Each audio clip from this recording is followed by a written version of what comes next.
हरिः ओं मित्राणि इति उपवाचिके अस्माकं पञ्चपाठाः सन्ति।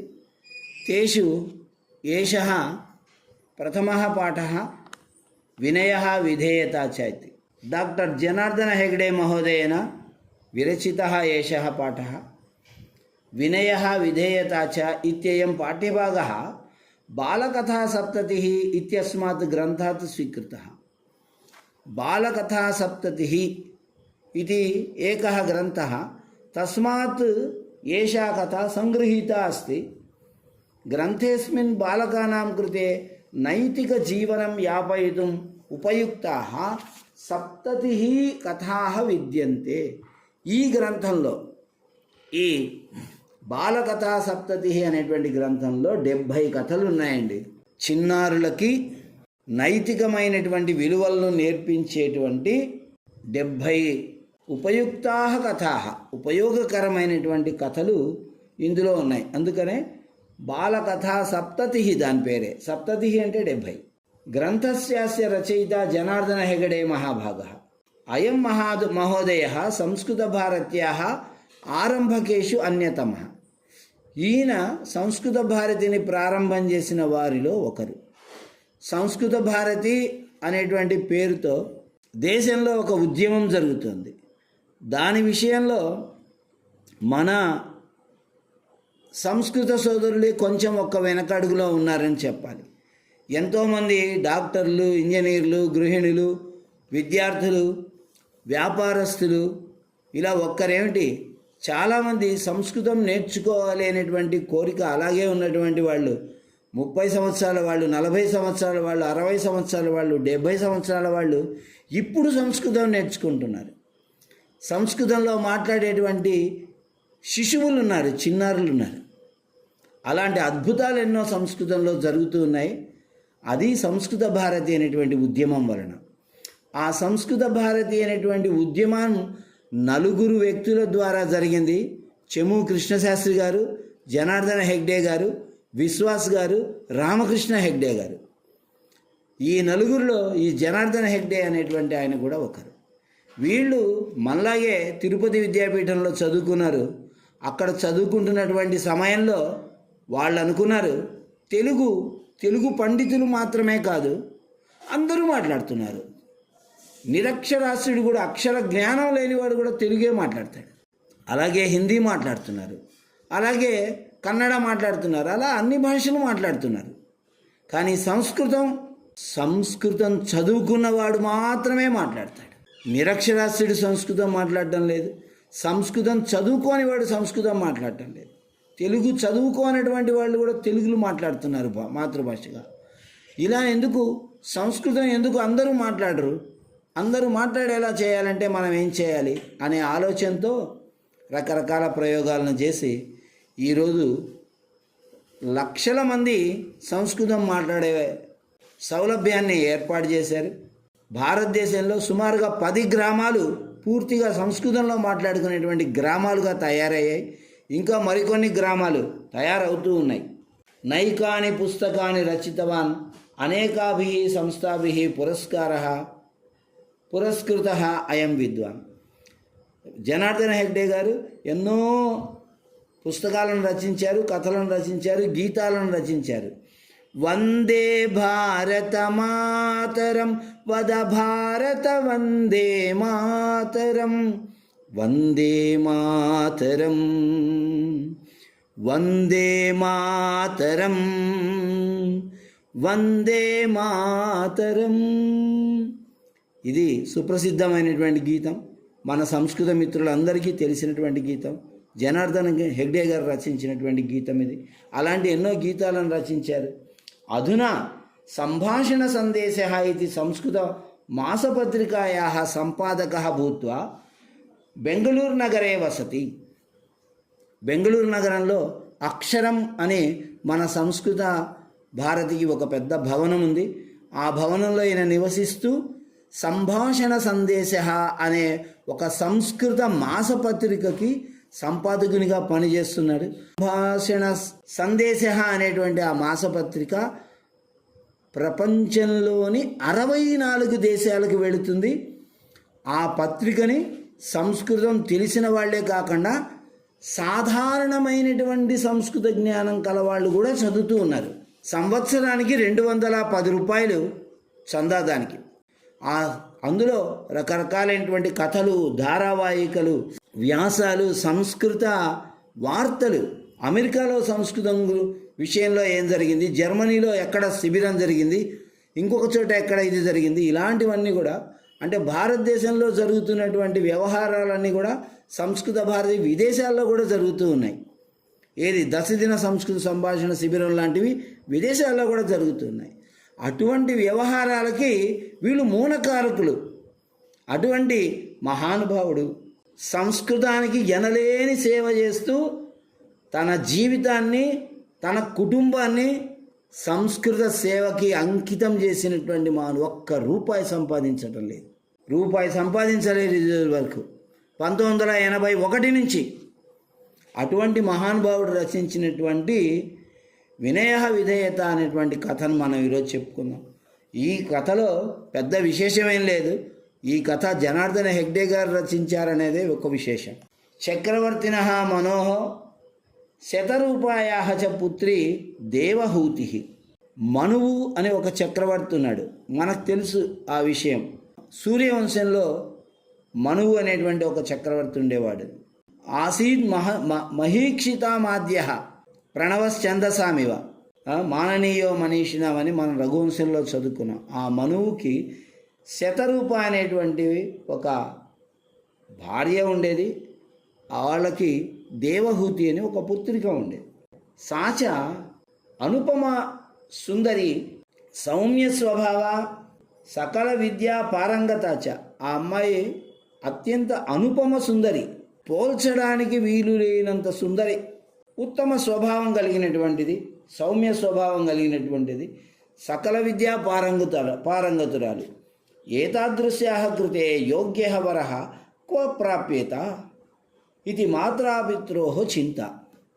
ఆ తల్లిదండ్రులకి ఒక చింత పట్టుకుంది. విచారం ఏంటంటే, మా అమ్మాయి ఇంతటి సుందరి, ఇంతటి విద్యావంతురాలు, మంచి స్వభావం కలిగినటువంటి అమ్మాయి, ఇలాంటి మా అమ్మాయికి ఎక్కడ వరుడు దొరుకుతాడు, అలాంటి అనురూపమైనటువంటి వరుడు ఎవరు దొరుకుతారు అని వాళ్ళకొక విచారం. సామాన్యాయ కస్మైచిత్ వరాయ పుత్రీం దాతుం నైచ్ఛతః. సామాన్యుడైనటువంటి ఒక వరునికి తన పుత్రికనిచ్చి వివాహం చేయాలని అనుకోవటం లేదు. తన అమ్మాయిలాగానే ఒక విశేషమైనటువంటి ప్రతిపత్తి కలిగినటువంటి వరుణ్ణి వెతికి అతనికి ఇచ్చి వివాహం చేయాలనుకుంటున్నారు.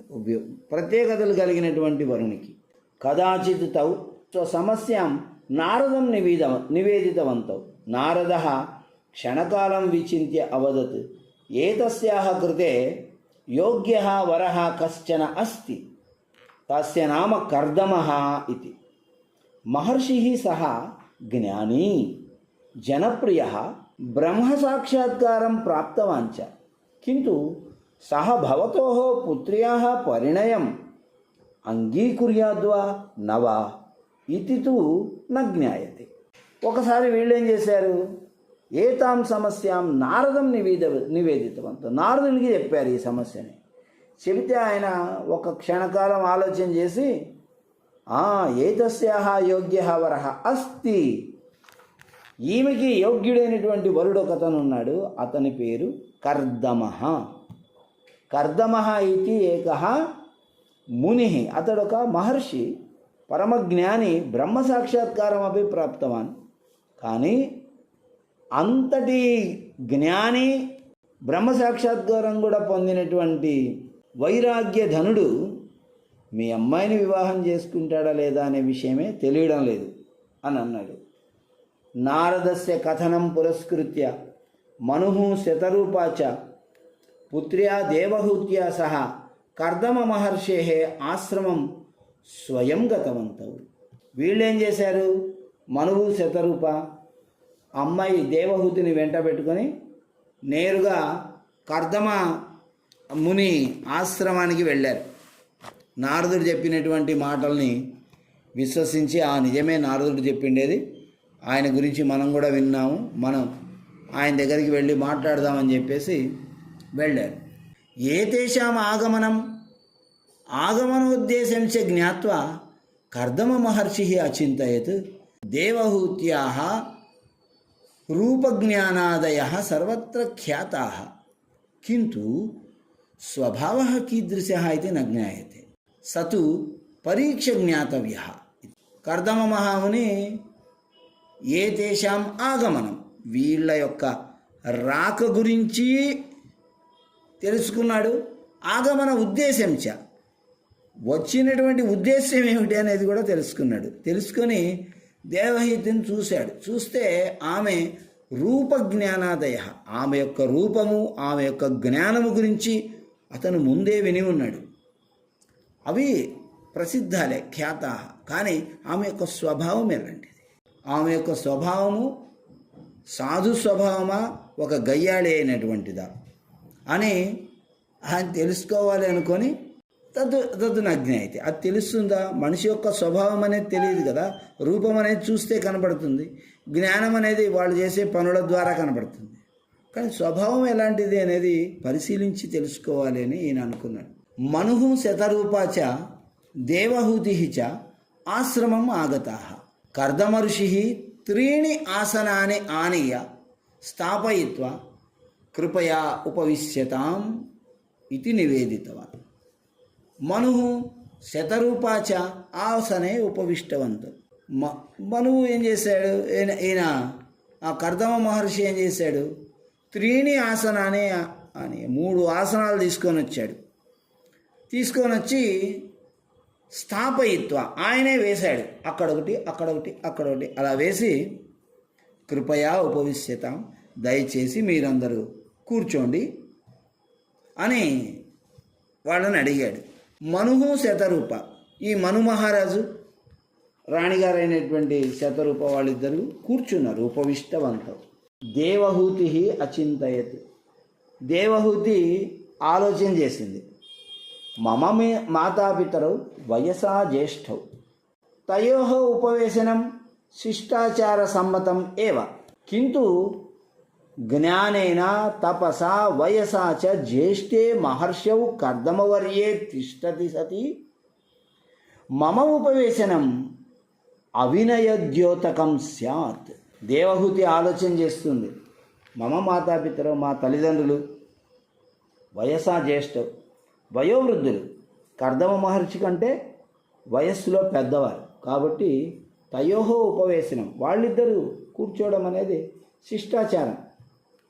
పైగా అతిథులు మహారాజు కాబట్టి ఆ అతిథి మర్యాద ఆయన చేయవాలి, వీళ్ళు చేయించుకోవాలి కాబట్టి ఆయన కూర్చోవచ్చు. కానీ కింటు జ్ఞానేన వయస తపస, జ్ఞానంలో కానీ వయస్సులో కానీ తపస్సులో కానీ జ్యేష్ఠుడైనటువంటి మహర్షి అయినటువంటి కర్దమవర్య, ఆ పూజ్యుడైనటువంటి కర్దముడు తిష్టతి సతి నిలుచొని ఉండగా మమ ఉపవేశనం, నేను ఈ ఆసనంలో కూర్చోవడం అనేది అవినయ ద్యోతకం, అది నా అవినయాన్ని చూపిస్తుంది అని ఆలోచన చేసింది.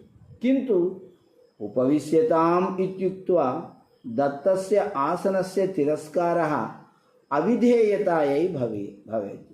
కూర్చుంటే అవినయం, కూర్చోకపోతే అవిధేయత. విధేయత అంటే ఏమిటి? మేము మీకు విధేయులమండి అంటే వాళ్ళు చెప్పిన పనులన్నీ చేయాలి. కూర్చో అంటే కూర్చోవాలి. మరి ఈమె కూర్చోకుండా నిలబడి ఉందనుకో, కూర్చుంటేనేమో వినయం పోతుంది, వినయభంగం అవుతుంది. కూర్చోకపోతేనేమో ఆయన చెప్పిన మాట వినని వాళ్ళం అవుతాము, అది ఒక అవిధేయత అవుతుంది. ఎలా, ఏమి చేయాలి? ఆసనస్య తిరస్కార, ఆసనాన్ని తిరస్కరించడం అనేది చేస్తే అది అవిధేయత అవుతుంది. ఇప్పుడు ఏం చేయాలి నేను అని ఆలోచన చేసి సా ఆసనస్య పార్శ్వే భూమౌ ఉపవిశ్య ఆసనం అస్పృశతి, ఆమె ఆ ఆసనం ప్రక్కన భూమౌ ఉపవిశ్య నేలపైన కూర్చొని ఆసనాన్ని చేత్తో తాకింది. భూమౌ ఉపవేశనాత్ తయా వినయ ద్యోతిత, నేలపైన కూర్చోవడం వల్ల ఆమె తన వినయాన్ని ప్రదర్శించింది. ఆసనస్య స్పర్శనాత్ విధేయతాపి దర్శిత, ఆసనాన్ని తిరస్కరించకుండా ఆయన ఇచ్చిన ఆసనాన్ని ఇలా ముట్టుకోవడం ద్వారా తన విధేయతను కూడా ప్రదర్శించింది. ఏ తస్మాత్ సంతుష్ట కర్దమ మహర్షి తస్యాహ స్వభావోత్కృష్టతాం అవగతవాన్. ఇదంతా గమనిస్తున్నటువంటి కర్దమ మహర్షి సంతుష్ట, ఆయన సంతృప్తి చెంది తస్యాహ స్వభావోత్కృష్టతాం, ఆమె యొక్క స్వభావం యొక్క గొప్పతనాన్ని ఆయన తెలుసుకున్నాడు. రూపజ్ఞానాదయతు తస్యాహ ఆసన్యేవ అతః మనోః ప్రస్తావం సహర్షం అంగీకృతవాన్. రూపము జ్ఞానము ఆమెకు ఎట్టాగూ ఉన్నాయి. ఆమె స్వభావాన్ని కూడా ఇతను పరిశీలించి తెలుసుకోవడం వల్ల మనువు ఏ ప్రస్తావన అయితే చేశాడో, ఏమండి మా అమ్మాయి చక్కటి విద్యావంతురాలు, విద్యాబుద్ధులు స్వభావం కూడా చాలా మంచిది, మా అమ్మాయిని మీకు ఇచ్చి వివాహం చేయాలని మేము వచ్చాము అని చెప్పినటువంటి ఆయన ప్రార్థనను అంగీకరించాడు. సహర్షం అంగీకృతం, సంతోషంగా అంగీకరించాడు. అచిరాద్యేవ దేవహూతి కర్దమయో వివాహ యథావిధి సంపన్న. త్వరలోనే ఆ దేవహూతికి కర్దమ మహర్షికి వివాహము పూర్తి అయినది అనేటువంటి కథ ఇది. చాలా చిన్న కథ ఇది.